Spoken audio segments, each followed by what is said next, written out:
VO2 data intact. Initiating playback. Elizabeth Sobek. You've heard the bad news, and it's all true. The Pharaoh Plague is devouring the biosphere. Life itself will cease to exist. But does that have to be the end? What if we could give life a future? What if we could build a kind of seed from which, on a dead planet, life could blossom anew? This is the aim, the hope, of Project Zero Dawn. To create a super-intelligent, fully automated terraforming system and bring life back from lifelessness. What would such a system require? At its core, it would need a true AI, fully capable of making the trillions of decisions necessary to reconstitute the biosphere. An immortal guardian, devoted to the reflourishing of life. We call it Gaia. Mother Nature as an AI. But that's just the core of the system. She will need to be surrounded and empowered by a comprehensive suite of subordinate functions. Think of them as extensions of Gaia's mind, each dedicated to a specific purpose. Now, these aren't AIs, but make no mistake, each presents an engineering challenge more profound than anything the human species has ever before attempted. Hardware that preserves and then gestates the billions of seeds and embryos from which life will be reborn. The construction of underground facilities to hold it all. And that's just the start. We don't have to build the entire system. The beauty of a fully automated terraforming system is that it can build itself. Now, over the days to come, you'll learn how all these functions, all these pieces that you'll be working on, fit together. How we'll race the clock to execute our harvest initiatives, write the software, build the tech and the facilities. How we'll lock it down and seal it up before the inevitable occurs. But even more important, you'll know how it doesn't end here. How Gaia will generate those deactivation codes General Harris talked about, and build the transmission arrays to broadcast them, shutting down the Pharaoh robots for good. How Gaia will not just build, but imagine any conceivable robot it needs to do its work across centuries. From detoxifying the Earth's ravaged atmosphere and poisoned seas, to the regreening of the Earth from cryopreserved seed stalks, to rewilding the Earth with animal life. And then, when all that is done, how a new generation of human beings, spawned at cradle facilities around the globe, will partake of Apollo, the vast archive of human knowledge and cultural achievement from which they will learn of us, our world. And most important, how not to repeat our mistakes. It's not an impossible dream. It is within our grasp if we work tirelessly and stop at nothing to achieve it. We can't stop life from ending. But if you will help me, help Gaia, we can give it a future.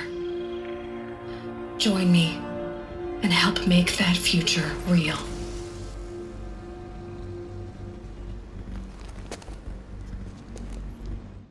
So, the whole Earth destroyed, but then remade? Yes. By a machine. A machine of creation. Elizabeth did this. For life, for us. But why Hades then? If it was part of Gaia, how did it end up in the wreckage of a Pharaoh robot? And why does it want to kill me? And Apollo, the archive of knowledge, what happened to that? I'm as confused as you are. Maybe the answers lie ahead.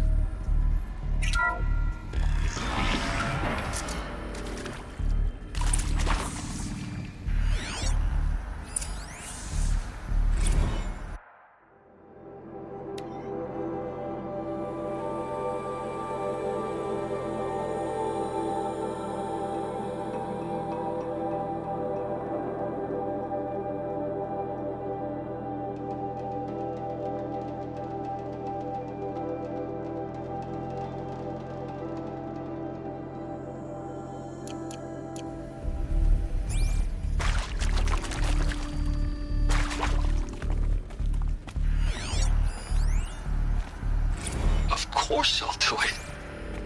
To be given the opportunity to rebuild what the damage that I don't feel worthy of it, but I will do it, absolutely. I want to stress that this was never about your culpability. It is to me. Dr. Sobek, Margot, they were smart to get out of Pharaoh when they did, but not one of us took it as a warning sign. It just told ourselves that we're cut out for the BTRI cabals. That's the better than rapid innovation. Better at competing, better than the next guy, a better killing machine. It's just amazing how a century and a half of science fiction did nothing to swerve our species from the path of doom. I mean, I'm done with that life. I mean, I will work hard, twice as hard to earn this, for my family to have a place in Elysium. I never thought that there could be, atonement.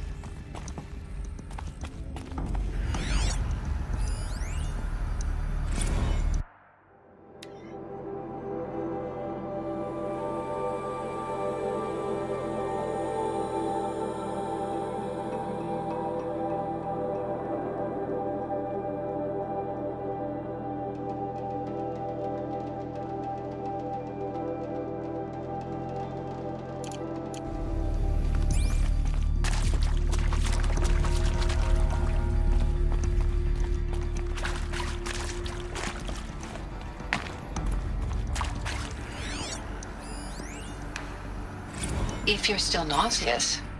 No, the inhibitors have kicked in. I can't feel the back of my tongue. I wish I could tell you I'd believe in this. But the damage is too great, too extensive, too complete. With all respect to Dr. Sobek's work at Miriam, no. No, life doesn't always find a way to keep going. Sometimes it never comes back. Like Syzygy East. Like the Congo. Like Timo. Like us.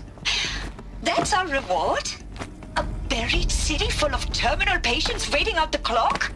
You'd grow old together, with your loved ones, in safety. I don't have loved ones. I suppose I could start a family? I'm afraid not. All inhabitants of Elysium will be medically sterilized. A habitat capable of sustaining a starting base of 2,000 individuals for up to 100 years is a huge challenge, Dr. Albert. If the population grows instead of diminishes, everyone will be dead inside 30 years. I knew it.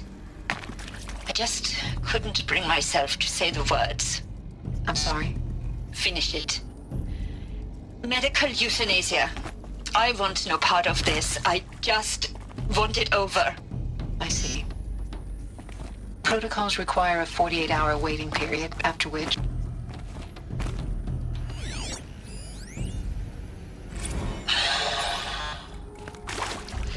Is he to make sure I behave this time? Security. For your protection. Would you like to discuss how you're feeling? Sure. I'll tell you. Surprised. No, flabbergasted. Like my own man would say, flabbergasted. That vein pumping in his forehead. I thought you people were just completely underprepared for a spaceflight project. But now I can see it's worse. Much worse. Sobek is a total fantasist, a dangerous fantasist. This kind of blue skying, it's...